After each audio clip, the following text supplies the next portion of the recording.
Welcome everybody. Welcome at the last edition of the 10th episodes of the B2B Influencer Marketing Chat Series. For those who are joining for the first time, my name is Mariska Kestelo and I'm the founder of Word of Mice. And during this edition, we're going to talk about B2B influencer marketing, of course, but moreover about the collaboration between Nadja and Antti. But before I will introduce you to our guests of this week, I would hand it over now to Jaro, just going to explain the flow of the interview, live interview, and then I will hand it over to our guests Nadja and Antti. Hello everyone, good to have you here, the guests who visit us very frequently, and welcome to the new attendees. So for those who don't know us yet, during our chat today, which will last around 45 minutes, so we'll have in the beginning we have a short introduction of our two guests today, and later we'll have a conversation for about 20 minutes, and at the end you'll have a chance to ask your questions to Nadja and to Antti, and so you can, in around 1/2 hour, please write them down in the chat. And now we'll pick them and we'll ask them to Nadja and Antti. So that will be all for now, and enjoy today's meeting with us. Well, thank you so much, Jaro. And also I would like to add is that at the end of the conversation, we will also send you, someone is not on mute. I will also send you a small questionnaire because we would love to have your input, feedback and suggestions for our third edition of the B2B Influencer Marketing Chat Series. So the person who's not on mute, would please put on mute, that would be great, thank you. So today we have Antti and Nadja as our guests. I would directly give the word, of course, first to the ladies. So Nadja, would you like to introduce yourself? Absolutely. Thank you so much, Mariska. And first of all, well, thank you very much for joining us today. And I'm really happy to see so many familiar names. And those who don't know me, I'm Nadja, and I'm the events professional with more than 10 years experience in the industry. And previously, I've worked in the association in Brussels, but I worked on the clients and supplier side. So I have vast experience in terms of event management, then completed with the experience in sales, negotiations, and business development. So in October last year, I officially decided to take the leap, and I started to focus on my Business and Events Academy, which is an online platform for professional and personal education for the event professionals around the world. So that happened in October when I decided to go all in, although previously I've been developing trainings together with Visit Brussels, so that's how the Academy came to life. So currently I'm developing on all fronts the trainings that Academy can deliver for the event professionals, as well as I'm coaching the event business owners who want to scale their business and to build their profitable business. And as of November last year, I'm also the MICE ambassador for the city of Helsinki for the years 2020 and 2021. So that's what we are going to focus on today. That was a very exciting collaboration to start. And I'm just really very, very excited to share with you all the things that we have put in place, that we are planning to deliver, and how actually that all developed. Okay, well, thank you very much for the introduction. I hope also you have some time for your little daughter, because if I hear the introduction, it's quite a mouthful. So, Antti, would you like to introduce yourself? Yes, of course. So wonderful to be here. And first of all, I'm Antti Lumiainen, working for Helsinki Marketing, and more precisely in the Convention Bureau team of Helsinki. And I also have 10 years of experience already in the industry. Now that Nadja mentioned that, it feels like it was just yesterday, but somehow time flies. I got experience also in association side, event coordinating and managing events, international trade shows, all kinds of things. And now with the Helsinki Marketing and a relatively new thing, we've tapped our feet in the B2B influencer marketing. We've done influencer marketing all in all for a long time already, but yeah, now working with influencers in this B2B aspect is something quite new. Yeah. Well, thank you so much for the introduction, and I think also that comes up as, I would say, the first question, because I'm preaching B2B influencer marketing already since 2017, which is now 4 years in a row. But it's not really something that is still top of mind at a lot of destinations, and even to put that on the agenda is still a long way ahead. I know Helsinki has already a person dedicated for influencer marketing in their team, but of course that is B2C. So how did you actually came up with the idea to put influencer marketing, B2B influencer marketing for the meetings and events industry for your city? Can you just explain the story? How did you came up with working together? Yeah, well, of course, the fact that we have already quite some time spent time with influencer marketing in general, we were sort of redoing our influencer marketing plan, and then the way that formed, it was the perfect timing from the point of our sales team. So we started to think that, okay, maybe we could also think about this influencer marketing from our perspective, because we didn't see it being done that much. So it was also something that we wanted to try and be hopefully in the forefront of things. And one thing that we really wanted to also convey from the city and the B2B side is the emotion of Helsinki. And I think the fact that Nadja has been here, has organized an event here, so she obviously, when we came to choose her, she has a lot of own experience and has that connection to Helsinki. And that's exactly what we were thinking that we want to have. So in the end, it was right things happening at the right time that we then ended up taking the jump and trying this thing. Mm-hmm. Okay, well, nice to hear. And of course, Nadja, from your perspective, I don't think being a business influencer was perhaps on your daily, or on your to-do list. Can you explain how did you got involved working for Helsinki? Oh, that's a very good question, Mariska. And when I look back, it just brings so many good memories, because at that moment, I actually just quit my 9-to-5 job as an events and partnerships manager at an association in Brussels. And so basically I was, of course, I had my network on Instagram and on LinkedIn. However, when you look at the numbers and those vanity metrics that actually matter for the social media campaigns, if you think about that, at the time I had like 500 followers on Instagram. I had around 800 connections on LinkedIn. And basically it was, of course, surprising for many that I was actually chosen as the best fit for the campaign. However, here it's really important to remember that it's all about the best fit, and it's not about the quantity, but about the quality. So how it actually happened, it just well, it happened through Mariska, of course, because Mariska, she is the founder of Word of Mouth, and we just simply connected on Instagram, me reaching out to our different contacts. And I think that is really the power of networking, the power of really building those connections around you.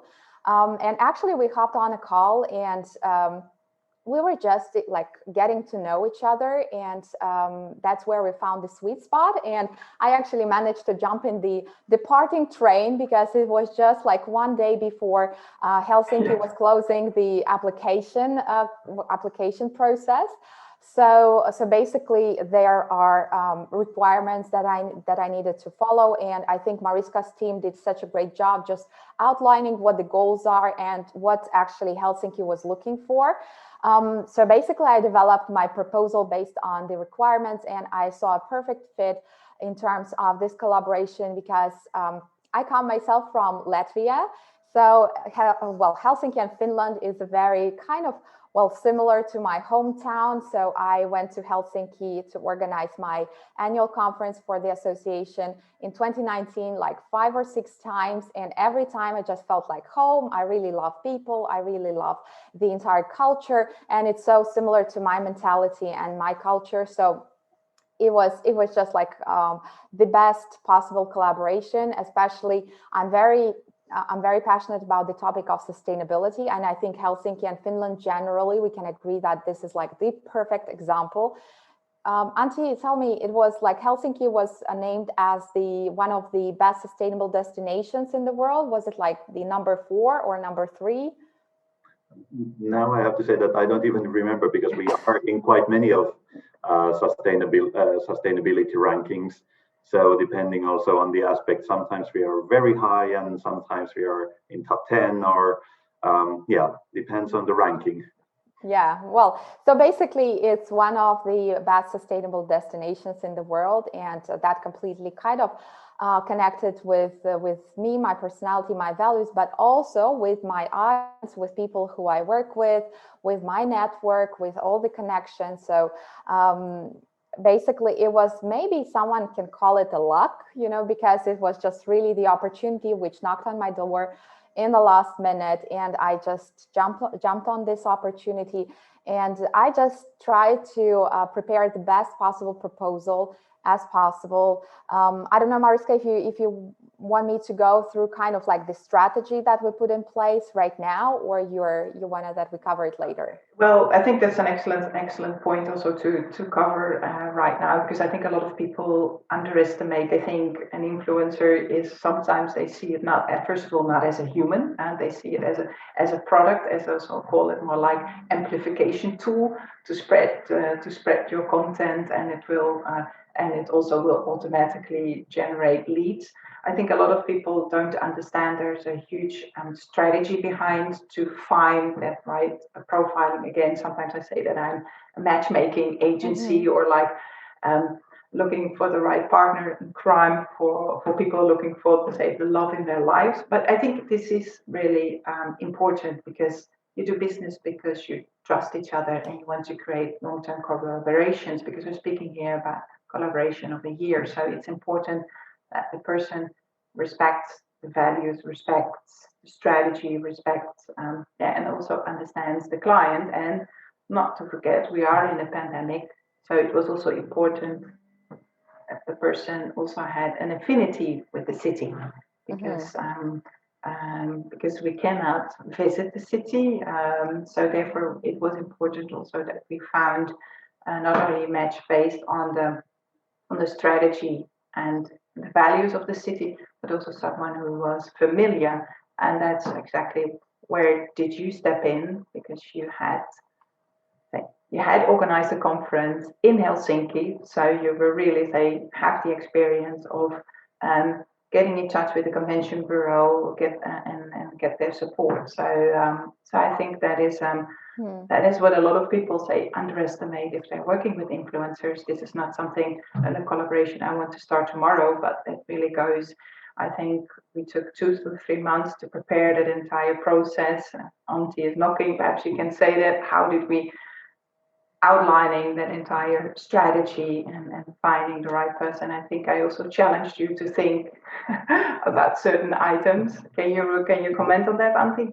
Yeah, definitely. I mean, we had quite long discussions for a good amount of time, really narrowing down also the brief that you wanted from us. I know that we had quite a lot of different things on that brief, and it was wonderful to see when we got Nadja's proposal that she really found the right ones, that like there was a lot of things, and she narrowed down the ones that really then matched with our the new influencer campaign style also that we have for the B2C side. So it matched that, but it also matched what we wanted to convey, and just everything. It had the right tone of voice, which for us was really important. It felt like it was from Nadja herself and not from Nadja something that we would like to hear. So it was just, yeah, the tone of voice, everything was perfectly, exactly the right thing in that. And like Nadja said, at that time you didn't have the most amount of followers, etc. And we were talking about that really that doesn't matter when it clearly you had the right kind of people in your network. Also, the way you had built your relationship with those people was really important. I mean, it's not perhaps easy to gather followers, but it's easy to gather followers who are not actively engaging with you that much. So that really made a huge difference, because we felt like you had that connection also with the people in your network. Yeah, but I think there you also say an excellent point, Antti, because it's about trust, being trustworthy, especially in times when we cannot travel and where we cannot meet. Well, we're seeing each other now today, but where we cannot meet, of course, each other face to face. So I think that's really important that people understand that the entire initiative, actually, the entire strategy that Nadja presented, was accepted by your team. Yeah, and we went through it with many people actually, and yeah, for all of us at the convention bureau side, it just felt like the right choice. And like Nadja said, you had been to Helsinki, and my colleague has been working with you. And right away, when she saw the name, I was like, oh, I know her. She's really energetic and really nice, and it was fun to work with her. So it's just the fact that already someone also had the connection with you was a testament of for everything to come, really. Okay. And perhaps, Nadja, it would be interesting to perhaps share, because I think there's a question I receive a lot, and especially, of course, in these challenging times. What are your tasks? So what did you propose for the city of Helsinki? Can you explain what you proposed and what you are doing for the city? Absolutely. Just maybe a quick point I wanted to address, not to kind of interfere in the conversation before, but what I wanted actually to emphasize on is that I think in today's world we have this perception of influencer marketing as something that is, well, it's really something maybe that leaves this kind of bad aftertaste when you think about that, because there are many big bloggers, and you wouldn't have imagined that this is something possible in the MICE industry, in the business world of events. And in fact, what I think that is important to understand, that this is actually the trend that is going to stay, the trend of influencer marketing, B2B influencer marketing.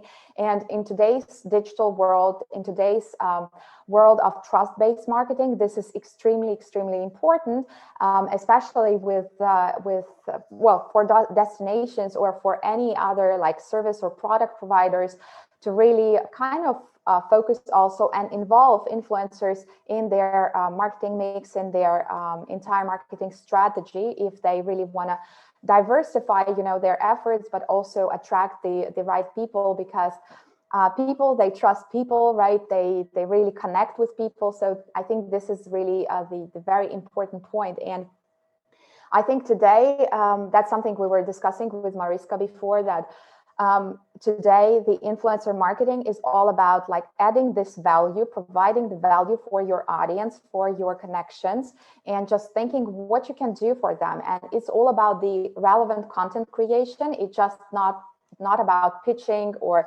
trying to sell, hard sell the destination. It's really about showing the benefits, showing what it can do for you, with your full heart believing that this is rightly so. So I wouldn't take collaboration that I would think like, okay, well, this destination can't do that good job, or it's not a very good kind of collaboration that I can promote.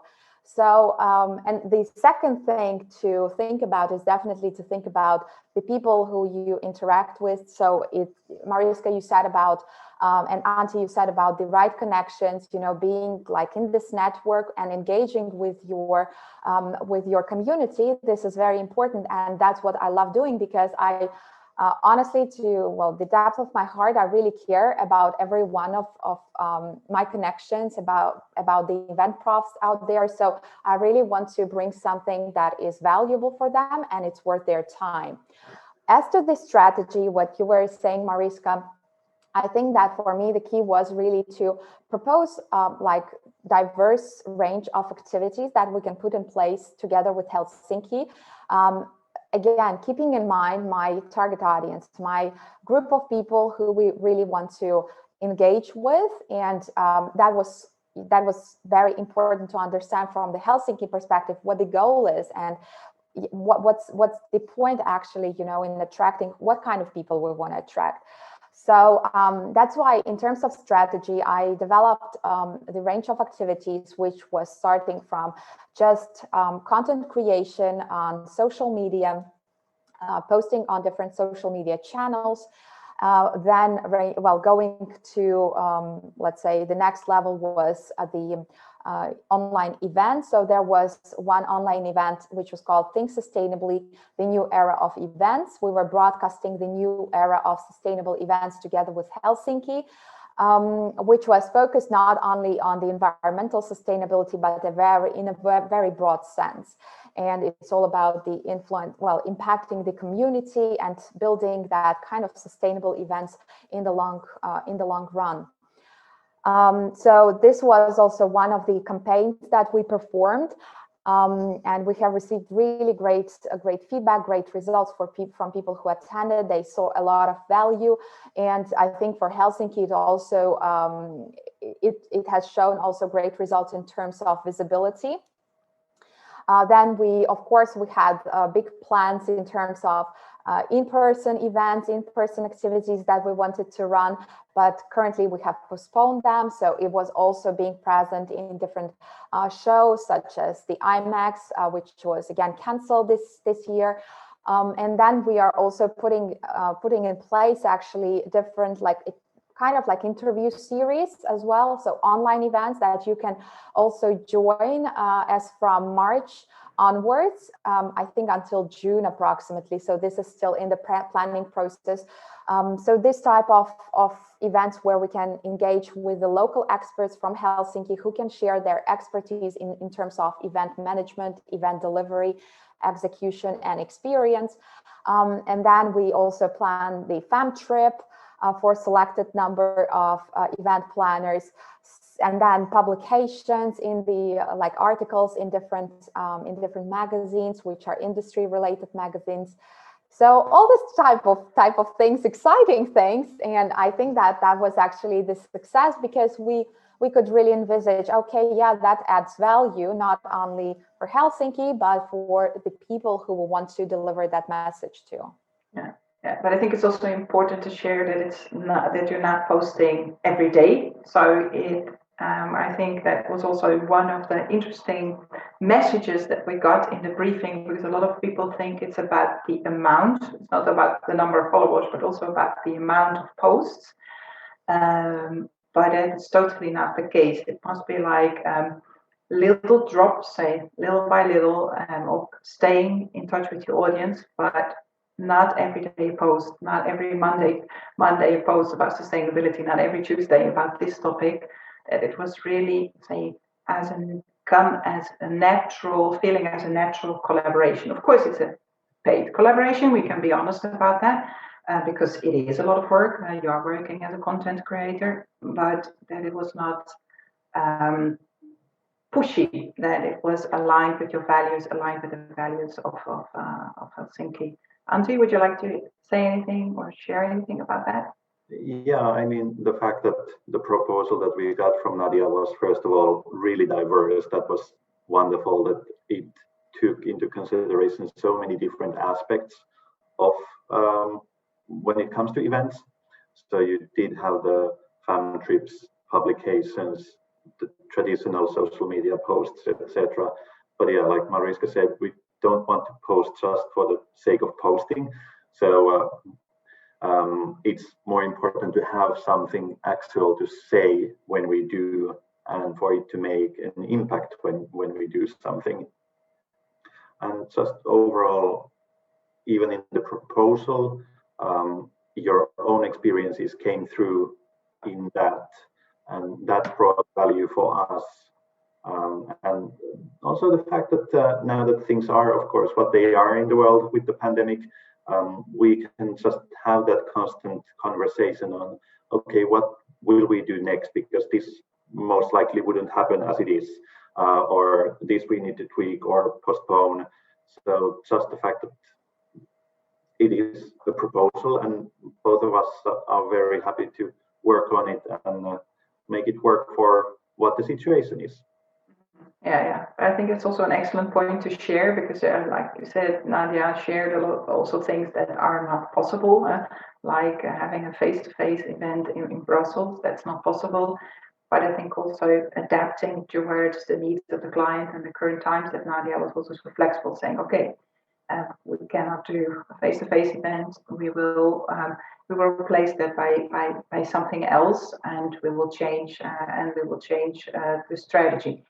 And I think it's also important to highlight that Nadja had that experience of organizing an event, because most collaborations, people want to see the influencer on the spot, but Nadja has been there, organized that, knows how the flow of getting in touch with the convention bureau, getting in touch with the planners and suppliers, the experience, and of course also the outcome of the event. I think there's also the need to come towards the destination, of course, is there. Of course, we all love to be today in Helsinki, but it's not, it will not break or make the collaboration, because she's been there, so she knows, so she still also have posts and content and enough to publish about it. Anything that you would like to add there, Nadja?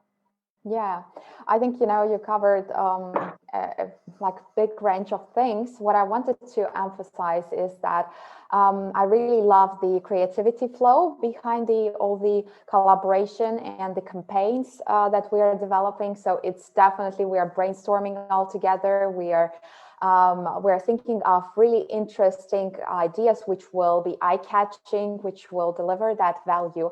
And I think it's really key, to be flexible, to be able to adapt, and to be open to those kind of new ideas that will generate that interest, and also will help to connect better with the audience. And I think definitely, your own personal experience in terms of like running events, and just being able to deliver all that definitely helps. And just to share with you and to give you an idea, so we usually have one campaign per month. So it's either can be a post or it can be an event. Of course, the online event that we were running in January, so it took us like maybe 1 month to prepare, because we needed to prepare the entire campaign and so on, to reach out to people who might be interested in that type of activity.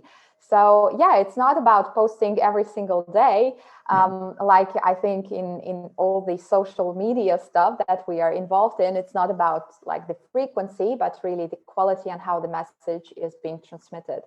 Yeah, indeed. In the meantime, I'm checking the questions that are coming in from one of our biggest fans, from Christy Hall. A lot of questions are coming in, so thank you so much for asking, because we exactly covered 30 minutes of the conversation. If you have any questions for Nadja or for Antti, or in general about influencer marketing or about the campaigns, please let us know.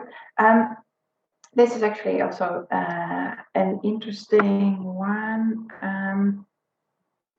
Let me just get, because the first one is there, because I remember, Nadja, you posted on your LinkedIn profile that you were called the MICE ambassador, and there's the question about, is there any position about calling it destination ambassador instead of influencer? Because why have you chosen for this name? Because I think I know that a lot of people call themselves influencer, but to be honest, I think everyone is an influencer if you have your own social media channels, or even no social media channels. Everyone is an influencer. Yeah. Well, I think that there are a lot of misconceptions in a way around the term of influencers. So it might just set the wrong tone, I would say. And for me, the ambassador is more like there are brand ambassadors, so these are people who deeply believe in the cause, in the whole mission, in the product that they promote, or the services that they promote. And I think for me it kind of came out really naturally, right, Mariska and Antti, and I think that it's exactly what we wanted to for people to recall, to remember when they see this title, is that we've got their Helsinki, we've got their MICE. So this is clearly, it's all around the events industry, business events industry, and the ambassador, because I deeply believe in the mission that Helsinki is there to deliver, in their concept, in all the activities that the destination delivers and offers, and what they are trying to do in terms of business events and conferences. So for me, it felt like that would resonate with my network, with my connections, with the people who we want to attract with these campaigns. So it will resonate better with them if it's ambassador and not the influencer. Yeah, so that makes sense. Yeah, perhaps it is a bit more respectful, I would say, influencer, because a lot of people think that you're like, say, a fashion or lifestyle blogger, and not an industry expert, I would say. And also another question which comes in, which platform is the most successful for attracting or getting MICE attention, rather than if you would compare it to the leisure industry? Yeah. Well, I can comment on that, and probably Antti will have also more insights in terms of from the point of view of a destination. The very first thing, of course, we know that it's MICE, but then it also, you really need to understand what segment you're targeting. So what kind of target audience, what kind of like niche you want to attract. And that's how it will all depend, on what kind of people and where they are present on what platform. So for us, in terms of different campaigns, I see more traction through LinkedIn, because that's where our kind of like main target audience for this type of collaboration is concentrated. Then I also definitely do, so I post on Instagram and I post on Facebook, but I think LinkedIn, that has the major kind of impact. Yeah, I would agree from our side as well. Of course, when it comes to Helsinki's channels, there's a big following on Instagram and Facebook and all that, but it is more the atmosphere, the views, all of that. Whereas on LinkedIn, it is more focused on the business. So yeah, it just makes sense to have that activity on LinkedIn quite a bit. Mm-hmm. Yeah. And then we have, say, a couple of other questions coming in.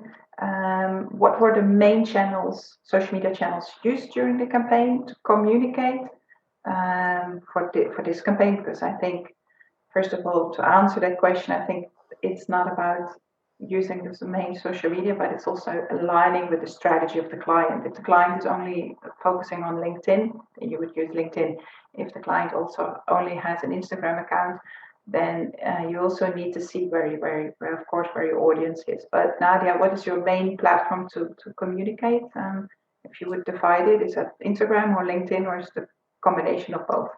Well, for the, let's say for the target audience that we have identified for this collaboration, for this campaign, it really makes more sense to to post and to promote via LinkedIn. However, we still do post on Instagram and on Facebook. But on Instagram, my profile is more focused on the on eventprofs, but also event business owners, so the CEOs, those who are having their own companies or agencies. So sometimes it's not necessarily something that would interest them, or they are not running, let's say, or they are not active in the MICE field. They are not organizing conferences, seminars, workshops, but basically they are maybe in another sector of the industry. So I'm actually a huge believer that you need really to focus your efforts on, let's say, 2-3 platforms maximum, not to spread your your efforts throughout the entire world web. And that's why I'm not really on Twitter or Pinterest or other platforms. So I think that we have seen kind of the best results through LinkedIn. Mm-hmm. Okay. Well, thank you so much for this question. And then I got a question. I think this is more particular for me. How can I secure that the influencer doesn't cooperate with other brands or something that we don't want to associate with? And then she's asking how many brands are you involved for Nadia? But I will ask the first question because I think this is a very important one. I think this comes first of all up to good contracting. Of course, if we work with an influencer and the client, we work with a contract. And of course, it also depends, of course, on the needs of the client and the needs of the influencer. But first of all, I think it's important that that we say disclose that if we talk about agreements, that we focus on that part. But also the second one is if you would have a business influencer, and for example, Nadja would now work with a brand that Helsinki doesn't want to associate with, and Nadja would sign a contract. That also means that you don't have the right influencer involved in your campaign. Because if Nadja is passionate about Helsinki, she wouldn't work with another brand that doesn't resonate with her values, and of course, which will have a huge impact on her reputation and the rest of her work. So I think besides having that, say, disclosed in an agreement, I think it's also important that you find that right person, because I think I can agree, Nadja, if you would now work with, I don't know, I cannot mention a brand where you would not work with, but I think it's also having that right influencer who doesn't work with a brand that you don't want to be, say, resonate with. And also having a third one, I think it's also having a good collaboration. If Nadja would get another opportunity to work with a brand, I think you also need to be transparent with the current client. Because she is asking how many brands are you working for, Nadja? Well, one. It was a tricky question, because if I would have said like several, we would have another conversation afterwards, I think. No, but I think it's like just hypothetically, it came up once in our conversation. What if I would have been approached by someone else? And I think that we both agreed on the fact that in terms of, let's say, destination influencer marketing campaign, that wouldn't make sense because, one day you are posting about Helsinki, another day you are posting, I don't know, about Ghana, whatever destination there might be. So it kind of would be confusing, right? And maybe I would say definitely not at the same time. And that's why I think it's so valuable to have a year-long collaboration, because since you are kind of having those campaigns like spread throughout the year, and you can actually see results after 1 year, and then you can see whether you want to prolong that collaboration or not. So I would say definitely with the destination, better to keep like one destination at a time. But then I think like in terms of brands such as the hotels or any other players who are involved in the industry, maybe that would also make sense if that makes sense for Helsinki, for Mariska. But as Mariska said, it's all about contracting, and I think it's about having this kind of relationship based on trust, on professionalism and transparency. That is very important, because you really need to understand that you can't jeopardize this kind of collaboration. And if something like this comes up, the first thing I would check that with Mariska and Antti if that's okay with them. So I think that it's not worth really kind of destroying your current collaboration or relationship just by running after multiple potential clients or multiple potential deals that you might have or campaigns you might secure. And you're just going to pay much more in terms of this ruined reputation and ruined partnership. Yeah, excellent. We got one more question, and perhaps we can also then cover also a topic which you actually haven't covered, which is the return on investment. And this question is coming from Miek. She says, I see in your profile that you don't mention that you are a brand ambassador for Helsinki. I know it is written in your LinkedIn profile, actually. She said, would that make more impact if you mention it? Perhaps she mentioned there in the title, but I know you mentioned it on your LinkedIn and on Instagram as well. Yeah. Okay. But perhaps we could, because we have still 2 minutes, but I think perhaps it could also be interesting to cover the last item, because I think it's the question didn't come up, but which I'm actually surprised, is about the return on investment. And then I will go now to Antti for the last words. Because we're now having, I think, a couple of months in the campaign, what did you get out of it until so far? If I may just ask a Dutch straightforward question. Well, we've actually had very good discussions already with Nadja about possible future clients that have contacted her and wanted to learn more. So obviously there's already like direct leads from that, but also just like even the ones that we have already been working for some time when it comes to association congresses, for example. We've had a couple of people say that, oh yeah, I saw that Nadja was posting about this and that, and it made me think of again another thing. And so like, of course, we are still at early stage of everything, but we already do have leads. We do have visibility with the topics that we've together made visible. So I think we're in a very good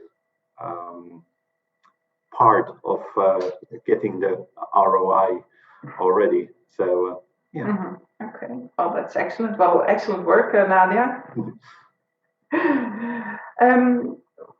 I just want to say before we wrap up the session, I just shared with all of you a questionnaire. I'm just asking, say, 2 minutes of your time, because, as I said, this is the last edition. We've done 10 editions in 2020, and we've done 10 editions now, end of 2020 and the beginning of 2021.